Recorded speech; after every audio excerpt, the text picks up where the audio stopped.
June 4th, 2024. This is when the final shape first released, which is almost 1 year ago. And I'm going to be revisiting every single aspect of the DLC, including the dungeons, the raids, the final missions, Right of the Nine, Future of Destiny, the episodes, every single thing, okay? You what? And we are going to be starting with the initial showcase of the final shape. Because if anybody remembers, that was not really a good time for the Destiny universe. Because the stakes and the expectations were extremely high for the actual DLC. And then they actually showcased the DLC, alright? And people were pretty disappointed, including me. My expectations were so extremely high and we did not get a new subclass. We got new supers, okay? But we did not get a new subclass. And you know, who's in the wrong? Is it Bungie in the wrong for, you know, not having enough content? Or are we in the wrong for expecting too much, right? I would say Bungie's in the wrong, okay? They should just make better content. But following that showcase, because people were not really that excited for the final DLC, you know, they showed a lot, but it just wasn't enough. Because this is the closing chapter of the actual Destiny universe, or at least the Light and Darkness saga, right? And then after all of that went down, okay, we got hit with the big news, the big annoying news, which is that I'm trying to reach 450 subscribers so I can have more subscribers than I have hours in Warframe. And you guys could help me by liking and subscribing. Thank you very much. Okay, I'm sorry, I just had to do that, but the actual bad news, okay? They told us the DLC is going to be delayed for 6 months. For me personally, I'm not gonna lie, I was very devastated that it was gonna be delayed. You know, I had to wait to actually play it. But on the other hand, you know, that gave them six more months to actually polish their product, you know. And in the end, we did get a much better product than we got to see at the actual showcase. Because instead of just new supers for subclass that we already had, we got that, and we also got what was it, Prismatic. And because Prismatic, of course, was something extremely new, people immediately fell in love with it, including me. I think now, like a year later, I think people are very 50-50 about Prismatic. Me personally, I think it's still pretty cool because we can mix subclasses, man. Like, come on. And to actually fill that 6-month void, we got Into the Light, which to this day has gone down as one of the best, probably the best, okay, probably the best, you know, free update we got for Destiny. Which rightfully so. Like, it was a free update. We got repriced weapons.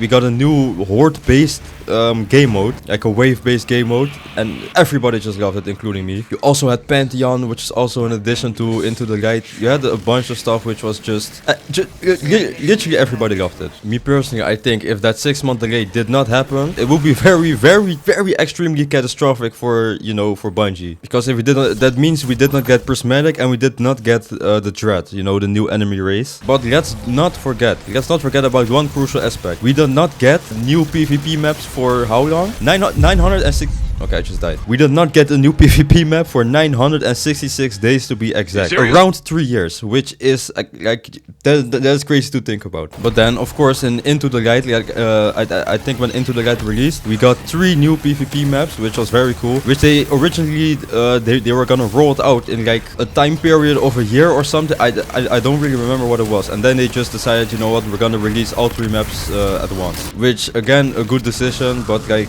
they like.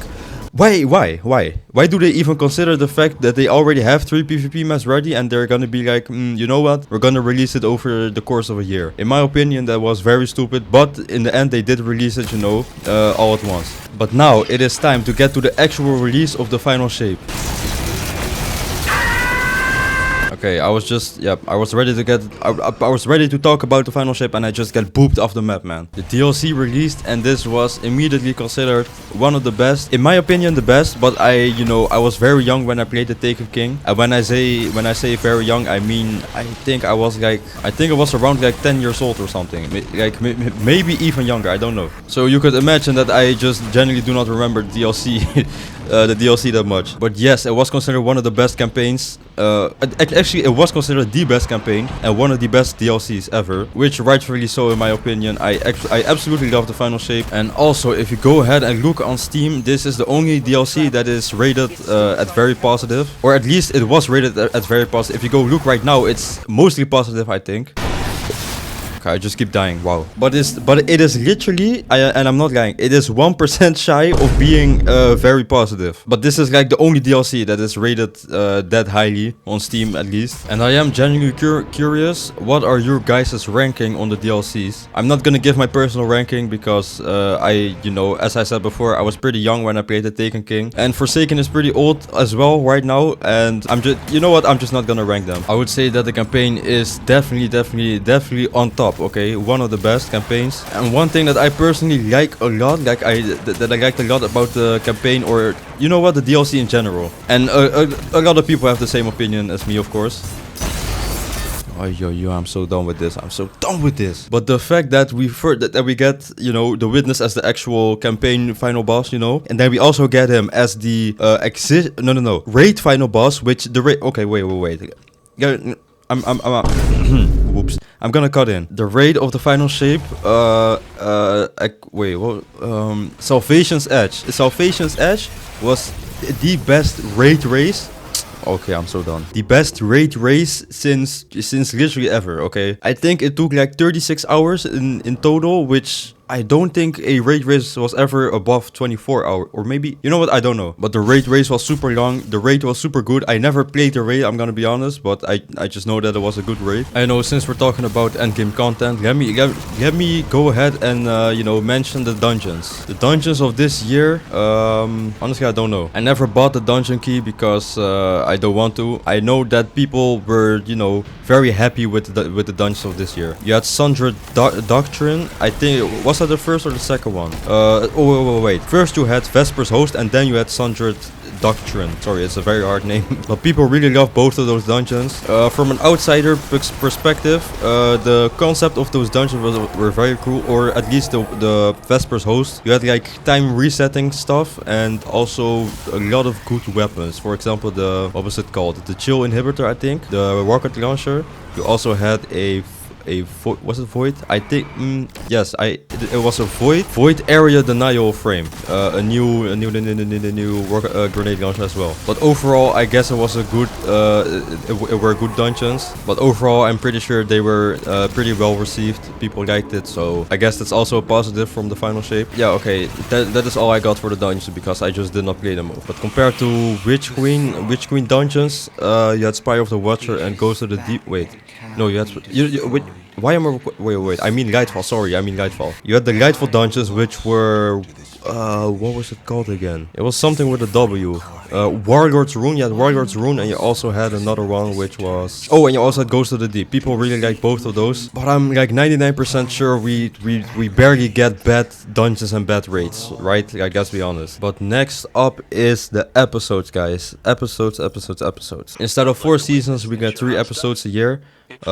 This was a experiment, I'm pretty sure, and after 1 year they stopped the experiment because people did not like it at all. And now we're going back to 4 seasons, I'm pretty sure, or like 2 seasons and like 2 big major updates. So basically 4 seasons, okay? But the episodes, I think one thing you could say about them is that every single episode did get better, but it doesn't really say much because you had like 2 bad rotten apples, okay, which were the first 2 episodes, of course, and episode Heresy, which is very good, and people considered it, like, even though it's not a season, they said it was one of the best seasons. I think you all know what I'm trying to say, so yeah. I don't really even remember playing a lot of season episode what was it called? Episode Revenant and episode Echoes. I don't even remember playing that a lot. I did play episode Heresy.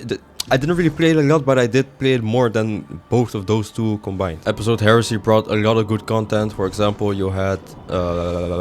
okay, I keep forgetting stuff. I'm so sorry. I keep forgetting stuff. Okay, you had the Nether, which was the first act. You had the Nether, which was the first act. Then second act, we got Court of Blades. And third act, I think we only got a strike or something. But you also got a new area for the Nether. And both of these 2 are very good. That is one thing I can say. We also had Guardian Games. I don't know if it's like part of the final shape technically, but it was in the same year, and they changed Guardian Games around just a little bit. Well, a little bit. They changed it around a lot, which now it is more similar to Pantheon, which instead of raid bosses, this was centered around a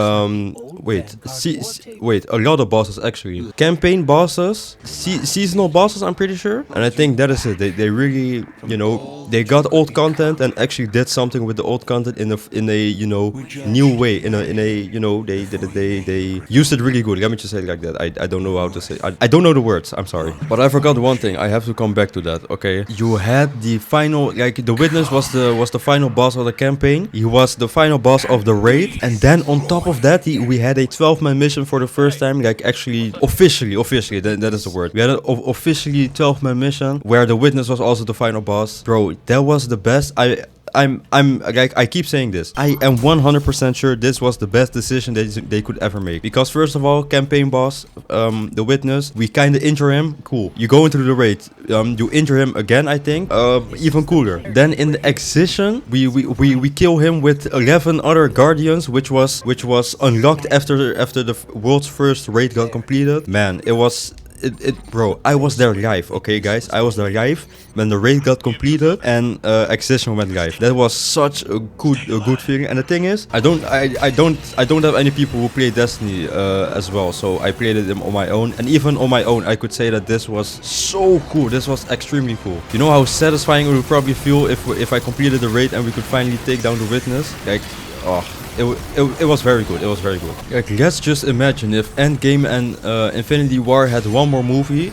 That is literally what this was, okay? And I can't lie. Everybody was concerned about how the witness was going to be taken down, because this guy literally with the swipe of 2 fingers, he killed a guardian. So rightfully so, we were worried about how we were going to take down the witness, that it wasn't going to be some cliche weird stuff, blah blah blah. But no, we had to do 3 separate things to kill this guy. First, we had to dismantle him in this mission, which I'm literally doing right now. I don't really know the specifics, I'm gonna be honest. And then in the raid, we also did something to him. We injured him a lot, like a lot. And when I say a lot, okay. It was a lot. And then in Excision, we literally just killed him with a lot of people. We also used our ghost.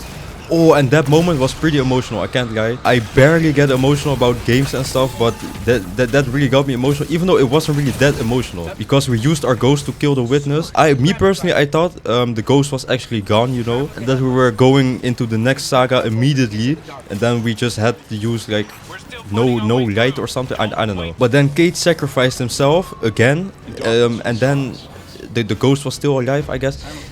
It was very weird. I'm gonna be completely honest, guys. When the ghost almost died, or like the ghost kinda died, I don't know, I was getting pretty emotional, okay? And that is, I cringed so hard just saying this, okay? But when a game lets you feel emotions, that is that is a good game, or a good story, I should say. Okay, but enough glazing. Now that we're technically still in the year of Final Shape, we also had Rite of the Nine. I don't know, a 50-50 event. People are happy with the event itself, but the way it was rolled out is just weird. In my opinion, very weird. Because how I personally thought it was going to be rolled out was that it was going to be all 3 dungeons just available, and you could just choose whatever you want. Then you had a more like weekly structure, which then I heard there was going to be a weekly structure, right?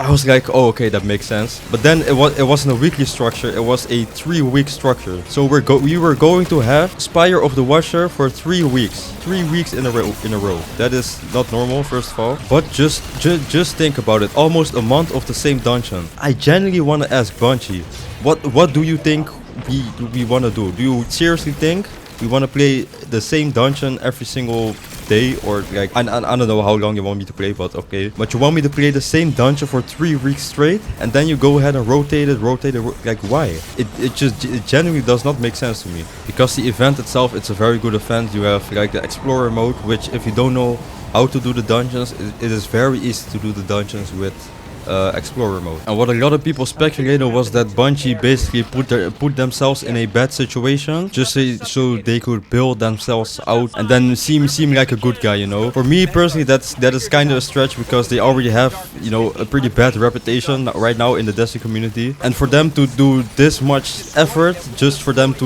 look like a savior or whatever, or like a good guy, I just don't believe that. That does seem something that does seem like something that Bungie would do. I don't think they are that dumb, okay? They are pretty dumb, pretty you know, it almost seems like they are against the actual consumers who play Destiny. They want to prioritize like playtime and stuff, but that is another conversation. Sometimes it just looks like a very easy decision, and then you just do the worst thing possible. Like, I genuinely want to ask the person who made that decision to have it be 3 weeks. I genuinely want to ask, like, why? And bro, like, why? No, actually, why? I'm so confused. And also, if they wanted to play the same dungeon for 3 weeks straight, Like, let's see someone at Bungie actually do that, because I don't believe somebody is actually doing that. And if they are doing that, they're kind of crazy, I can't lie. But now with that being spoken of, okay. The future of Destiny, the Edge of Fate release or showcase, whatever. Me personally, I'm gonna say this like straight off the bat. I'm not really that excited as I am for like any other literally any other DLC. This is probably the least excited I've ever been, because I wouldn't say they didn't show us anything, but it was like my expectations were very high, even though this was gonna be, of course, a smaller size DLC, right? I just expected more, or maybe they didn't show everything. Like, there are still more showcases, of course, but my expectations were just pretty high, and nah, man, for me personally, this wasn't it. I can't lie. I am actually not kidding. I am more excited for the Star Wars Renegade DLC than I am for Edge of Fate, which is kind of weird because we got a 40-second teaser from the Star Wars thing, you know. And the Edge of Fate, we got like half an hour showcase. We got to see everything from the planet and stuff. But I don't know. What do you guys think? Like, are you excited? Like, of course I'm excited, okay. But I am just the least excited out of all the DLCs I've ever been. Just like that. I am still excited for the DLC. I also want to see what's next, like the major updates. I want to see what specifically the major updates are, like what type of content are they gonna release. But I would say as a conclusion, like Final Shape is a very good DLC. For me personally, a 10 out of 10, 9 out of 10. Campaign, the best campaign so far. The best story, probably, yes. Like the best, literally everything. Prismatic, super cool. New super cool. Especially for Warlock. I don't know about the other supers, I generally forgot what they are. Actually, I know, you throw axes for the Titan, and you throw a lightning spear, and then you teleport for hunters. All three subclasses, new supers, are very cool. The Dread, super cool. Finally a new enemy race, like technically the first actual enemy race we got since Forsaken, which Forsaken was technically like mutilated Fallen or something, but the Dread are also like mutilated versions of certain enemy races, right? I think like Scions or something. Like, look at this. With the power of its fingers, it just stops the ship. How does it do that? And we somehow still managed to actually kill this guy, which is very cool. But definitely let me know what you guys think of the DLC. This is one of my favorite DLCs ever. And when I say one of my favorite, this is probably my favorite. Then you of course have Witch Queen, also one of my favorites. Forsaken, very good, but it just isn't in the game anymore. Like, you know how unfortunate that is? But let's leave all of that behind us. Let me know what you guys think. Like, I'm genuinely curious where this ranks in your DLC ranking, campaign ranking, story ranking, whatever ranking. If you also want to see me review the Witch Queen 3 years later, Lightfall 2 years later, probably doing Beyond Light and Shadowkeep, because those are the only DLCs left, you know. But you can check that out on my channel. Don't forget to like, subscribe, because I do have a sub goal, right? 415.5 subscribers. Let's not forget the 0.5. And you know, liking and subscribing definitely helps. I appreciate all of you for watching. Thank you.